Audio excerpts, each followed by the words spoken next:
Hello. Today I'm going to talk to you a little bit about what us boys did in the wintertime in New York. It's been noted a lot in the news of late and so on that winters are different, and they really are. When I was a kid, in November, Ransomville froze up. I mean, it froze up. And it stayed froze up until April. There was no thaws, nothing in between. It was just plain cold. And when it was that cold, I still had to walk a mile each way to and from school. So that was in grade school, of course. But being a kid was different. There was no TV to watch. Well, there was one TV station, WBEN, out of Buffalo. And usually when it was on, it was real fun stuff like the University of Buffalo Roundtable, where they talked about politics, etc. Not much for us boys. So anyhow, we were lucky. At least I was. I had a big barn on the farm, and we fixed up the top of the barn into a basketball court. And all of us boys would round up there and meet up there and have great basketball games. And if it wasn't basketball games, then it was out to our favorite fishing hole, the cold storage pond, which is at the back of our farm. And out there, that became our hockey rink. There was not much official about it being a hockey rink. We just shoveled off an area the best we could, and we played hockey. The goal was probably a couple pieces of coal, and you had to get a puck between that. And between those, well, the puck was usually a crushed tin can or a Coke can or something like that. And the games were very official. The games went on as long as they could until somebody got hurt, and then it was usually time to go home. So that was our hockey games. And some of us, we always had visions of playing for the Toronto Maple Leafs one day. There was no point in thinking we were going to play for the Sabres because they weren't around. Nobody ever heard of the Buffalo Sabres. But so we played lots of basketball, played hockey and all that stuff. But our favorite thing to do was when the snows came, it was hooking rides. Hooking rides. I don't know if you all know what hooking a ride is or not. But you needed a lot of special gear for that. You needed a pair of hard-soled shoes, a good pair of gloves, some good foot speed, and some nerve. And the way that worked was you would go to an intersection in town and you would hide out there, and when the first car came around the corner, you'd run out behind it, squat down, grab a hold of the bumper, and you would take off with the car skiing on your feet. It was fun, and it was really fun. And of course, the older people in town, they get real upset with us because they said, man, if you're doing that, somebody hit the brakes, you'd go right under the car. Well, we were smart enough to know a little about inertia, So if you had a 3,000, 4,000, 5,000 pound car and they hit the brakes on an icy road, what happens? Nothing. They keep right on going. So, and if somebody tried to stop or catch you, and that happens quite often, you just let go and jump up and take off running. By the time they got out of the car, we were long gone. So it was a lot of fun. There was only a couple of hazards to it. One of the hazards was you always tried to grab onto the back bumper of a car where the exhaust was not, because the exhaust was a little uncomfortable. And the other hazards were a bare spot on the road. Well, we used to scout pretty carefully to make sure there was no bare spots to trap you. And because when your feet stopped really quick, that could be nasty. But anyhow, the other one was the railroad tracks. If you skied across the railroad tracks, and I'd done it several times, it was a little scary, but you could do it. So anyhow, those were the hazards. And it was great fun, and it wasn't all that dangerous anyhow. So we had a lot of fun doing that. But on a real trip was when you hooked a ride with one of the hot rod guys. Oh man, they'd take you for a ride. I'm telling you, sideways, everything, and they'd be laughing at you.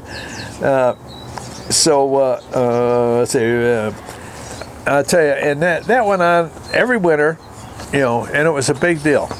But years later, I was in the military, and I was stationed, of all places, the name of the place was Knob Noster, Missouri. I mean, it was something. But anyhow, one evening, myself and a couple other guys, we had gone into Warrensburg, which is about 10 miles away. And Warrensburg was the home of Southwest Missouri State College. That's where I met my wife, by the way. But anyhow, we were in there cruising around the college campus, girls, of course. And we got to where we knew quite a few girls. But anyhow, this particular night, it started snowing. And that's pretty rare in Missouri. And it snowed heavy and hard for several hours. And I told the guys, I said, man, this is a perfect conditions right now out here to be hooking a ride. And these guys said, what? One of them was from Chicago, another was from Buffalo, one from where was he from? Somewhere on the East Coast. But anyhow, they never heard of hooking a ride. I said, what? And I tried to explain to them, and they said, you're crazy, you can't do that. I said, stop the car. So they stopped the car. I said, park there and just watch. So I went to this corner, and pretty soon here come a car around the corner. I run up behind it, grabbed a bumper, squatted down, and away I went, skiing on my feet. These guys, they thought I was crazy. But then they saw I was having a blast. In fact, at one point, they told me right past the girls' dorm. Well, when we were going by there, the girls were all out making snowmen and having snowball fights, all kinds of fun. And also one of them hollered, look at that car, there's a guy in the back. And so I'm waving to him, come on, get on.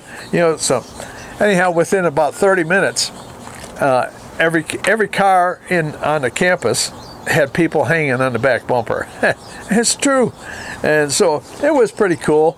So anyhow, there's, cars were out doing donuts and stuff, which is rare for around there. But anyhow, that's the way it went. And I often wonder if they're still doing that there. I doubt it, because it might have been 5 years before they ever had another snow like that. I don't know. But anyhow, and one more thing about Ransomville. At the time, in mid to late 50s, there was a lot of UFO sightings. A lot of people around Ransomville swore they saw a UFO.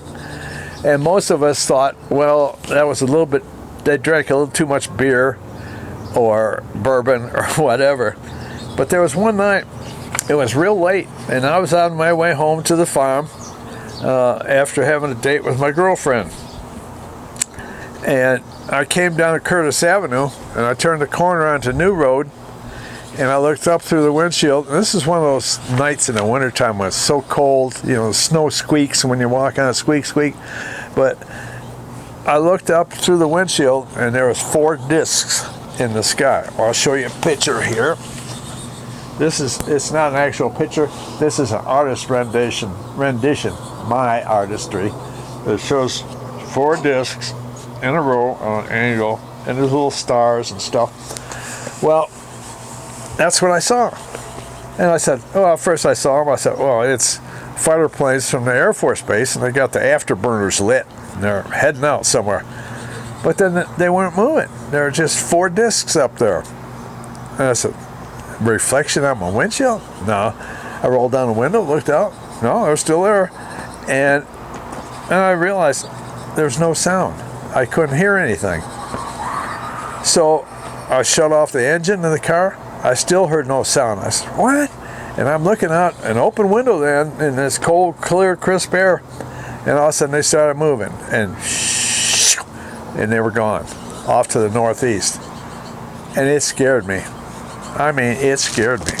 I said, I was totally freaked out. I didn't tell my friends even about it for some time after that.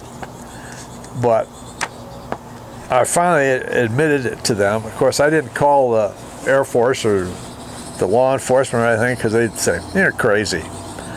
But anyhow, it's true. I saw it with my own eyes, and I'm a believer.